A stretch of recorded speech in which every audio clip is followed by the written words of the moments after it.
برزخ شاعر نے جب امام حسین کو بتایا کہ میں مسلم بن عقیل کی لاش لٹکی دیکھ کر آ رہا ہوں، کوفے والوں کی تلواریں آپ کے ساتھ نہیں ہیں، ان کے دل آپ کے ساتھ ہوں گے۔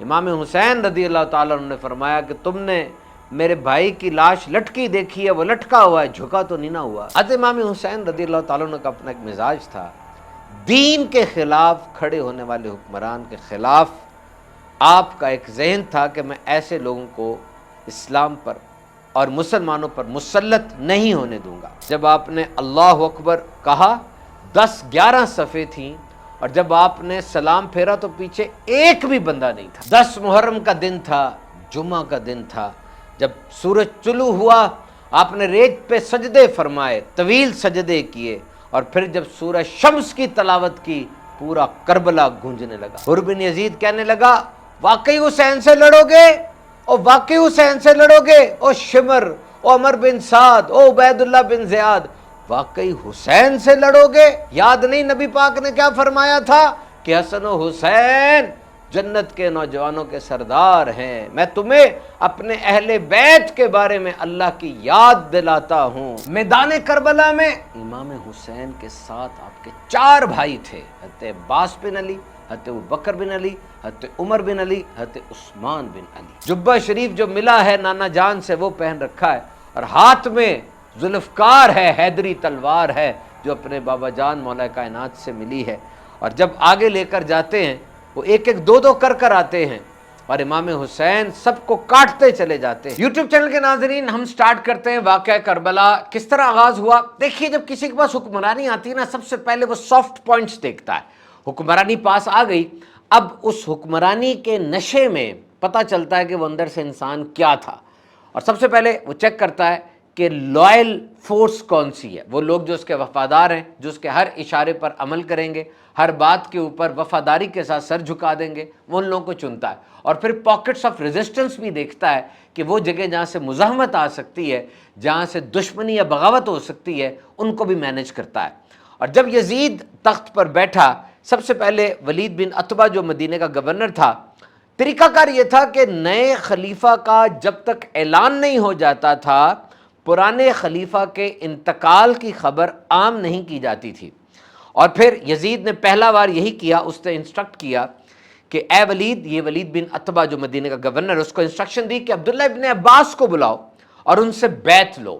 یاد رکھیے بیعت was not something that you are putting the hands in the hands of other person, it was actually an oath۔ آج کے زمانے بھی ہم دیکھتے ہیں کہ جب کوئی اتھارٹی پر آتا ہے، کسی عہدے پر آتا ہے، تو عہدے پر آنے کے بعد باقاعدہ وہ فائل پکڑتے ہیں اور کچھ خاص الفاظ بولتے ہیں جو لائلٹی والے الفاظ ہوتے ہیں، اور اس کو بیعت کہا جاتا ہے کہ وہ یہ کہہ رہا ہے۔ اس وقت یہ سمجھا جاتا تھا کہ میں اللہ رسول کو گواہ بنا کر کہتا ہوں کہ میں بغاوت نہیں کروں گا، یزید کی اطاعت کروں گا اور بغاوت نہیں کروں گا، یہ بیعت سپردگی ہے۔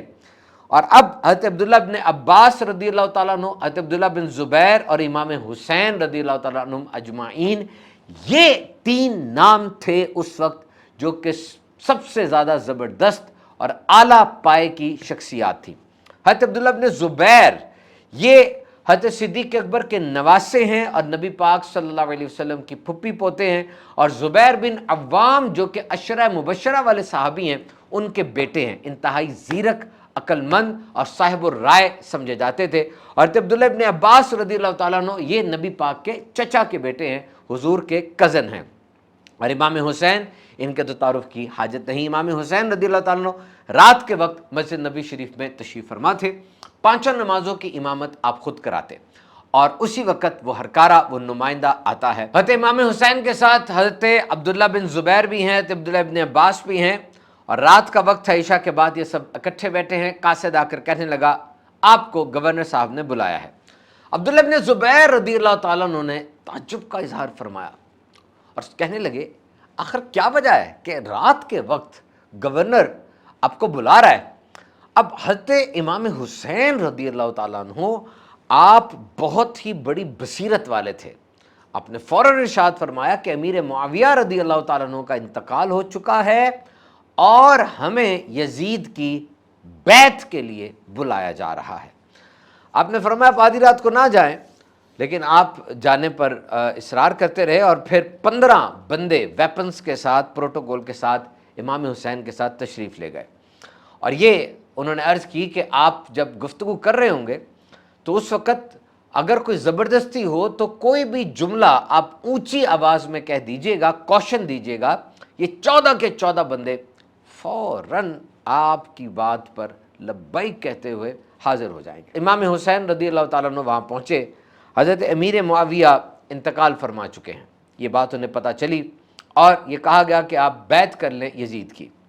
امام حسین رضی اللہ تعالیٰ نے ارشاد فرمایا کہ اس طرح چھپ چھپ کے میں بیعت نہیں کروں گا، بلکہ جمعہ کا دن ہوگا، جمعہ کی نماز میں اعلان ہوگا، جو طریقہ خلفاء راشدین کے زمانے سے چلتا آ رہا ہے کہ ابوبکر صدیق رضی اللہ تعالیٰ کے دور میں، عمر فاروق رضی اللہ تعالیٰ کے دور میں، عثمان غنی اور علی المرتضیٰ رضی اللہ تعالیٰ عنہم اجمعین کے دور میں جس انداز سے بیعت ہوتی رہی، میں بھی اسی انداز سے بیعت کروں گا۔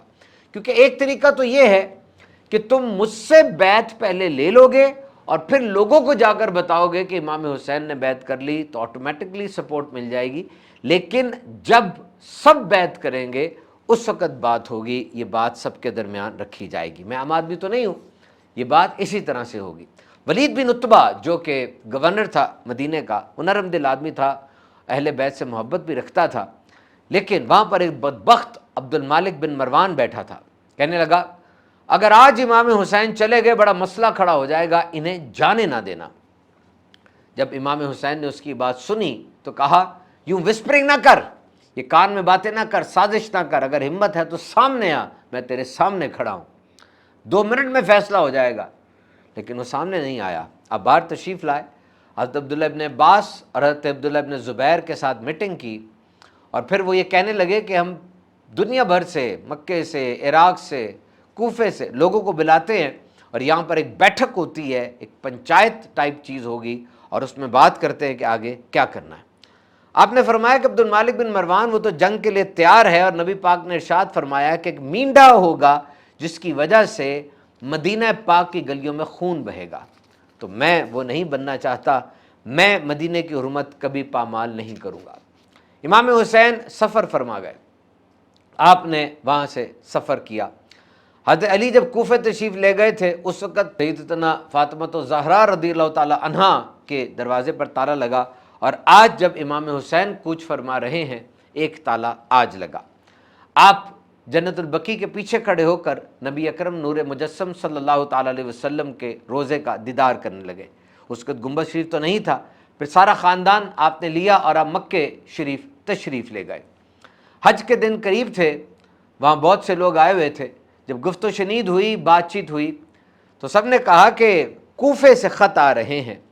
کوفہ حضرت علی رضی اللہ تعالیٰ عنہ کا دارالخلافہ تھا، وہاں آپ کے محبین بہت تھے، اور وہ یہ کہہ رہے تھے کہ حضور یزید ہم پر مسلط ہو گیا، ہم اسے کیسے برداشت کریں گے، آپ آئیں ہم آپ کا ساتھ دیں گے، آپ میدان میں نکلے ہم آپ کا ساتھ دیں گے۔ اور یہ خط کوئی 1 2 3 4 نہیں تھے، بلکہ 3 بوریاں خطوں کی بھری ہوئی تھی۔ آپ نے یہ رسپانس دے کر مکے والوں کو اکٹھا کیا، اور لوگوں نے یہ کہا کہ حضور بلا تو رہے ہیں لیکن ان کا ٹریک ریکارڈ اچھا نہیں ہے، انہوں نے پہلے بھی بہت سی جگہوں پر دھوکہ دیا ہے، ground realities are not good for you, آپ وہاں پر نہ جائیں۔ حضرت امام حسین رضی اللہ تعالیٰ عنہ کا اپنا ایک مزاج تھا، دین کے خلاف کھڑے ہونے والے حکمران کے خلاف آپ کا ایک ذہن تھا کہ میں ایسے لوگوں کو اسلام پر اور مسلمانوں پر مسلط نہیں ہونے دوں گا، وہ میرے ساتھ چلے نہ چلیں میں کوفہ ضرور جاؤں گا۔ اور جب امام علی مقام کے ساتھ جو صحابہ کے بچے تھے وہ بھی ساتھ مل گئے، آج بعض لوگ کہتے ہیں کہ صحابہ کہاں تھے، کس طرح تھے وہاں پہ، تو یاد رکھیے اہل بیت نبوت کے تو صرف 21 افراد تھے، تو 72 میں جو باقی بچتے ہیں وہ کون تھے، وہی صحابہ کرام کی اولاد ہی تھی۔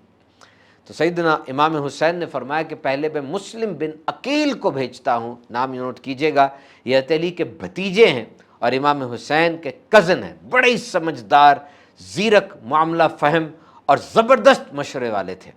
آپ کوفے گئے، 2 بچے بھی آپ کے ساتھ گئے۔ کوفے میں اس وقت نعمان بن بشیر کی حکومت تھی جو کہ اہل بیت سے بڑی محبت کرتا تھا اور کوفے کا گورنر تھا۔ عبید اللہ بن زیاد کوفے کا گورنر نہیں تھا، لیکن یہ کسی اور علاقے کا گورنر تھا، انتہائی سخت اور انتہائی زیادہ تیز چلاک قسم کا انسان تھا۔ جب حضرت مسلم بن عقیل کوفے میں تشریف لائے، لوگ بیعت کرنے کے لیے دوڑے اور دیکھتے ہی دیکھتے 17,000 لوگوں نے بیعت کر لی۔ لوگوں نے حضرت مسلم بن عقیل سے عرض کی کہ دیکھیے یہ ایک دن کی کارکردگی ہے، 2-4 دن اور ٹھہر جائیں تو یہاں پر کیا کمال ہو جائے گا۔ 40,000 لوگوں نے 2-4 دن میں بیعت کر لی۔ اور اب یزید کے جو وفادار تھے انہوں نے یزید کو خط لکھا کہ نعمان جو ہیں ان کی گورنری کے اندر 40,000 افراد وہ چلے گئے حسین کی طرف، اگر ایک آدھ دن یہ رہے تو مسلم بن عقیل وہ گورنر ہاؤس پہ قبضہ کر لیں گے۔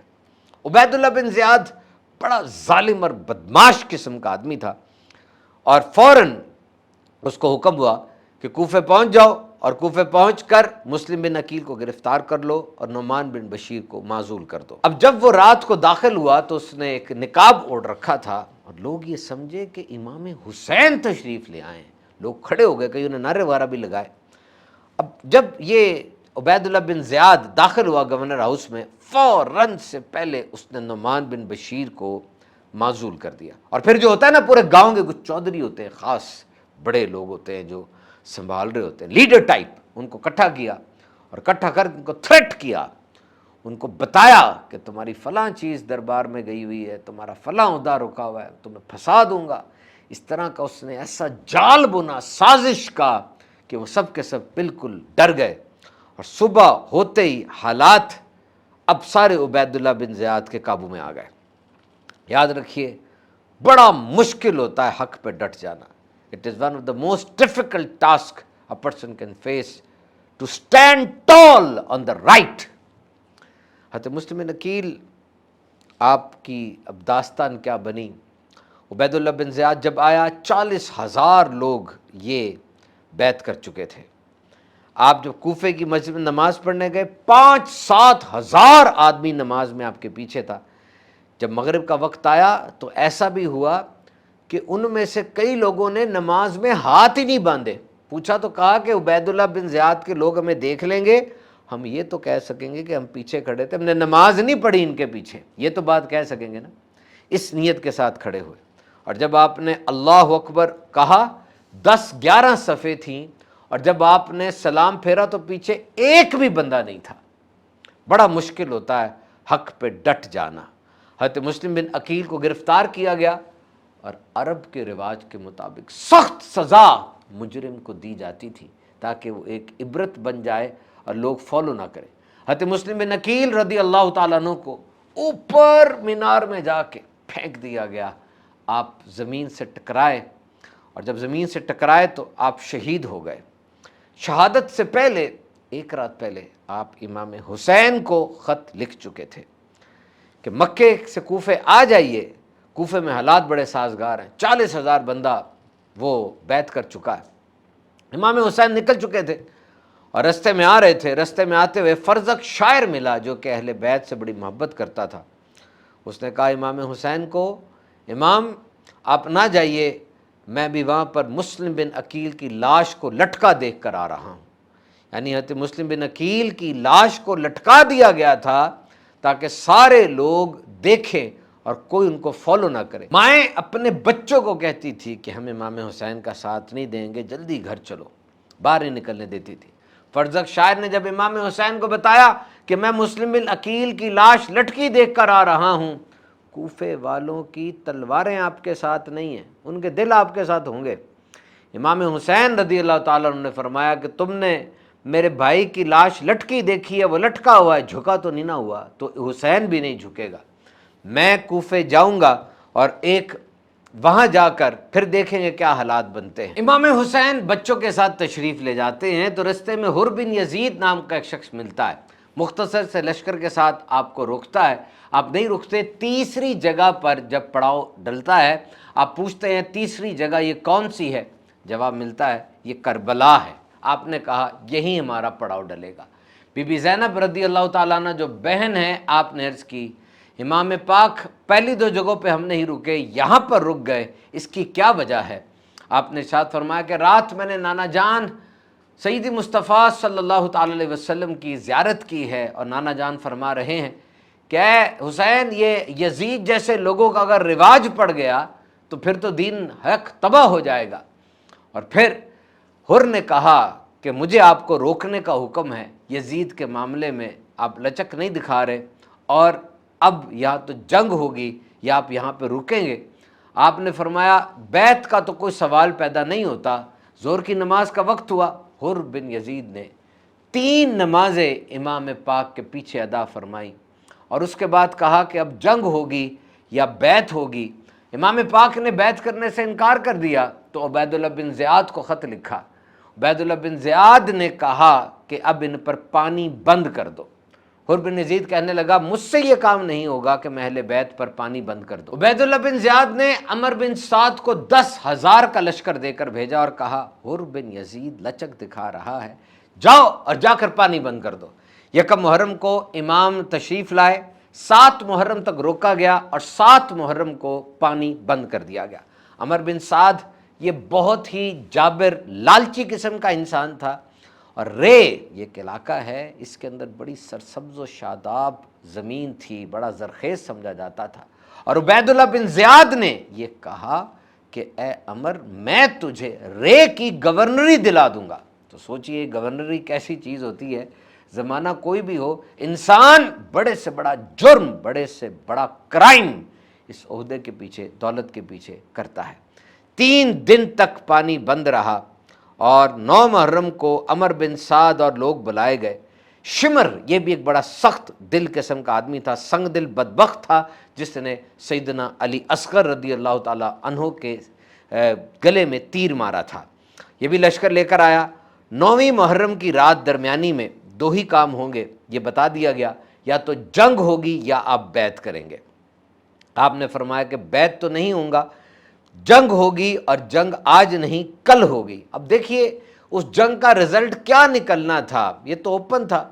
इधर सिर्फ 72 थे और सामने 22,000, कहीं 30,000 भी लिखा है, कहीं 40,000 भी लिखा है, इतना बड़ा लश्कर था। आपने कहा एक रात मुझे चाहिए कि मैं अपने रब से बातें करूं। मेरे नाना जान सल्लल्लाहु ताला अलैहि वसल्लम ने बदर की रात सारी रात इबादत की थी। अमर बिन साद और शिमर ने कहा कोई मौका नहीं है, कोई मौका नहीं मिलेगा। और हुर बिन यजीद पीछे से पुकारे इन्हें मौका दो।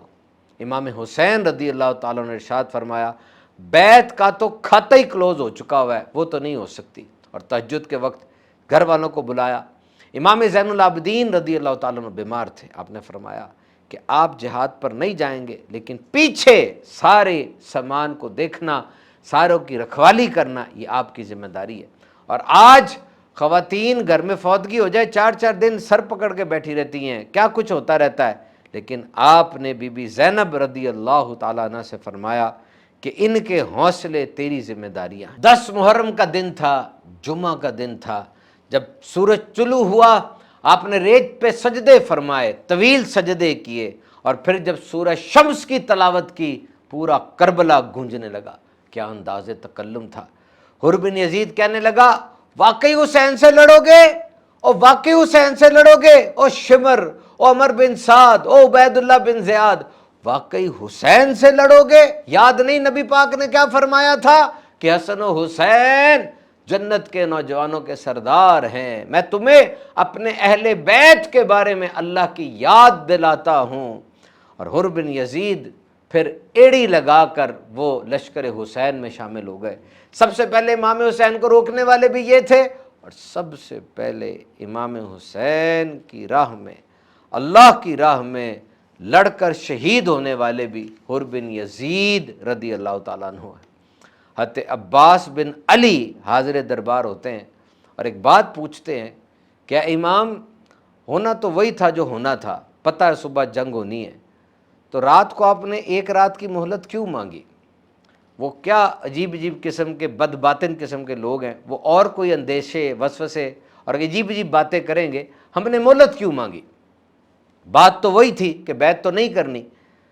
तो इमाम हुसैन ने फरमाया कि देखो ये आखिरी रात है, मुझे मोहब्बत है नमाज से, मुझे मोहब्बत है कुरान से, मुझे मोहब्बत है तौबा से मुझे मोहब्बत है, इस्तिग़फ़ार से। सारी ज़िंदगी ये काम हुआ, तो फिर आज ये काम क्यों ना हो कि मैं सारी रात अल्लाह की बारगाह में रो रो कर इबादत में गुजार दूँ। और ये बात याद रखिएगा, ये ऐसी टेस्टिंग थी, बच्चों की शहादत हो या फिर कुर्बानी हो या पानी का रुक जाना हो, भूख हो, प्यास हो, ये बातें बंदे को तोड़ देती हैं, लेकिन यहाँ पर ज़्यादा मजबूत हो रहा है ईमान, ज़्यादा पुख्ता हो रहा है ईमान। इमाम हुसैन रदी अल्लाह ताला अन्हु को नमाज से कितनी मोहब्बत थी। एक दफ़ा मीर मुआविया रदी अल्लाह ताला अन्हु ने किसी बंदे को भेजा कि जाओ मदीने में इमाम हुसैन से फला कोई काम है वो काम करो। कहता मैं पहचानूंगा कैसे? कहा तू वहाँ जा, सबसे ज़्यादा लोग जिसके गिर्द बैठे होंगे और जो रोबो दबदबे में सबसे आला होगा, जिनकी आंखें झुकी होंगी, जिनका कलाम शीरी होगा, चंद लफ्ज़ों के अंदर बहुत बड़ा मजमून बयान कर जाएंगे, जाके देख लेना वही इमाम हुसैन होंगे। इमाम ज़ैनुल आबिदीन फरमाते कि इमाम हुसैन दिन भर में फ़र्ज नमाजों के अलावा 100 नफल एक्स्ट्रा पढ़ा करते थे। हज़ारों लाखों दिनार आते, आप वो सारे तकसीम फरमा दिया करते। इस पर हम आगे फिर बात करेंगे कि इमाम हुसैन की सखावत का अंदाज़ क्या था और क्या आपकी नमाज से मोहब्बत थी। इमाम हुसैन की सीरत को पढ़ो। आज लोग शिकायतें करते हैं, ज़रा ज़रा सी बात पे टेंशन, डिप्रेशन का, एंग्जाइटी का शिकार हो जाते हैं। और मुझे बताओ कौन सी ऐसी मुसीबत, कौन सा ऐसा अलाम, कौन सी तकलीफ़, कौन सी परेशानी थी जो वहाँ नहीं थी? सारे टेस्ट वहाँ पर थे, लेकिन इमाम हुसैन रदी अल्लाह ताला अन्हु किस तरीके से मैदान जंग में निकलते हैं। ऐसा बांगपन है, ऐसा एक सजीला अंदाज़ है कि इमामा सजा रखा है नबी मुकर्रम सल्लल्लाहु अलैहि वसल्लम का। जुब्बा शरीफ जो मिला है नाना जान से वो पहन रखा है, और हाथ में जुल्फ़कार है, हैदरी तलवार है जो अपने बाबा जान मौला कायनात से मिली है। और जब आगे लेकर जाते हैं वो एक एक दो दो कर कर आते हैं और इमाम हुसैन सबको काटते चले जाते हैं। करबला का वो मंज़र बहुत ऐसा मंज़र है कि इंसान स्टाउंडिंग रियलिटी को एक्सेप्ट करता है कि जब वाकई 10 मुहर्रम का दिन शुरू हुआ। मैंने पहले आपसे अर्ज़ किया कि घोड़े पर बैठने से पहले इमाम हुसैन रदी अल्लाह ताला अन्हु आप सारी कुर्बानी अपनी आंखों से देख चुके थे। मैदान करबला में इमाम हुसैन के साथ आपके 4 भाई थे, हज़रत अब्बास बिन अली, हज़रत अबू बकर बिन अली, हज़रत उमर बिन अली, हज़रत उस्मान बिन अली। और फिर वहाँ पर औन मोहम्मद भी थे जो आपके बहन बीबी ज़ैनब रदी अल्लाह ताला अन्हा के बेटे थे, और उन्होंने इमाम हुसैन से पहले जाम शहादत नोश किया। बीबी ज़ैनब ने ये इरशाद फरमाया कि मामू से पहले भांजे जाएंगे और जाम शहादत नोश फरमाएंगे। हज़रत कासिम भी थे जो इमाम हसन रदी अल्लाह ताला के बेटे हैं। और जब इमाम हुसैन आगे बढ़ने लगे, हज़रत कासिम ने कहा कि पहले मैं आगे बढ़ूँगा। मेरे बाबा जान इमाम हसन ने मुझे एक तावीज़ दिया था, वो रुक्का था, और कहा था जब बड़ी अफ्ताद आन पड़े तो वो रुक्का खोल के पढ़ना। वो रुक्का खोला गया, उस पर वाज़ेह तौर पे रखा था कि अगर कोई बड़ी आजमाइश आ जाए तो पहले आगे बढ़कर, इमाम हुसैन से पहले आगे बढ़कर कासिम आप स्टेप लेंगे। तो जब इमाम हुसैन ने देखा कि भाई हसन ने यह वसीयत की है, आपने इजाज़त दे दी। और फिर बीबी ज़ैनब कहती हैं कि मैंने देखा हज़रत कासिम की गर्दन पर तीर लगा, 16 लोगों को उन्होंने कत्ल किया।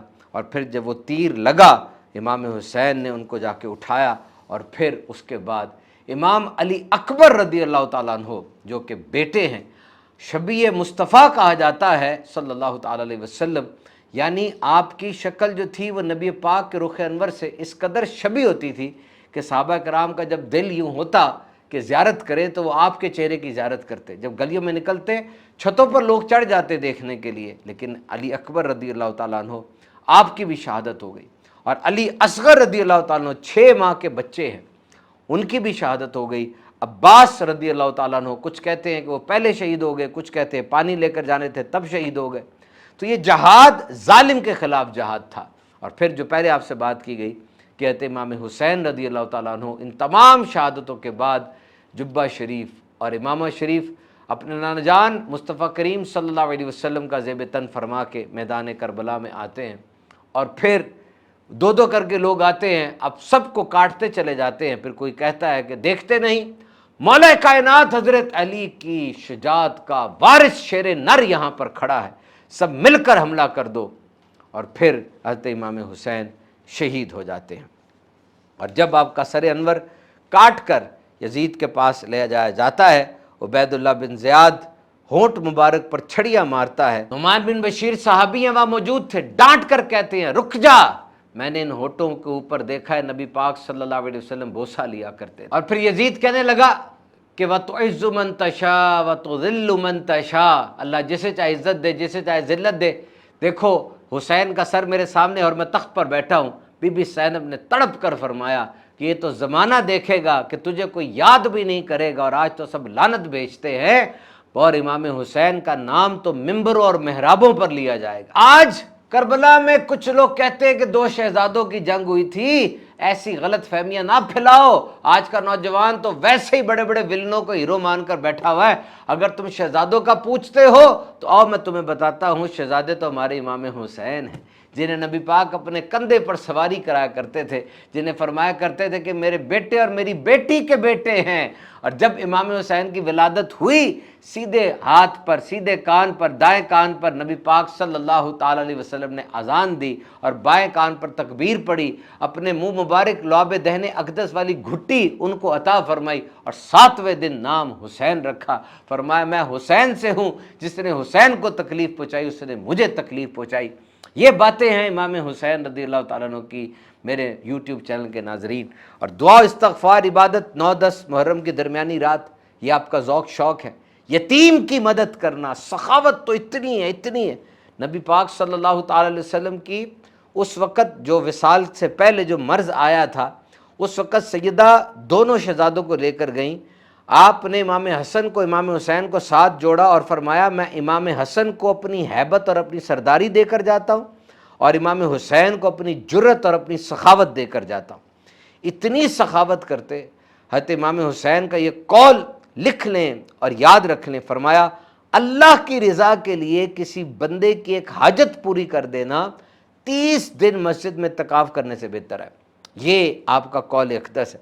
हज़रत दाता अली जी फरमाते हैं कि इमाम हुसैन के पास कोई शख्स आया और उसने कुछ मांगा, आपके पास उस वक्त कुछ नहीं था, आपने कहा बैठ जा, इंतज़ार कर, रस्ते में रिज़्क़ अभी आ रहा है। और 5 थैलियाँ आई सोने की, हर थैली में 500 अशरफी सोने का सिक्का था। आपने इंतज़ार करवाया, सारी थैलियाँ उसको दे दी और कहा ये तू अपने घर ले जा, जो कि मैंने तुझे इंतज़ार करवाया है उसकी माजरत भी कबूल कर ले और ये बाकी घर ले जा। लोगों ने कहा घर में कुछ अशरफियों की ज़रूरत थी, आप घर रख लेते। फरमाया ये घर ही रखी हैं, ये जो सारी अशरफियाँ दी हैं ये घर ही रखी हैं, क्योंकि जो माल किसी को दिया जाए उससे अपने घर में बरकत होती है। हज़रत उसामा बिन ज़ैद रज़ियल्लाहु ताला अन्हु नबी पाक के ग़ुलाम थे, वैसे तो सारी ग़ुलाम थे लेकिन बिलखसूस हज़रत उसामा बिन ज़ैद का नाम ग़ुलामी के हवाले से लिया जाता है। 60,000 अशरफियों का आपके ऊपर कर्ज़ा था और कर्ज़ा अदा नहीं हो पा रहा था। किसी ने कहा इमाम हुसैन के पास जाओ, पास गए, आप ऐसे थे कि आपके नाक की रींठ भी आ जाती, नबी पाक अपने दस्ते अक़दस से साफ़ फरमा दिया करते थे। अब विसाल के वक़्त 60,000 दिनार हैं अशरफियाँ जिनका कर्ज़ा है।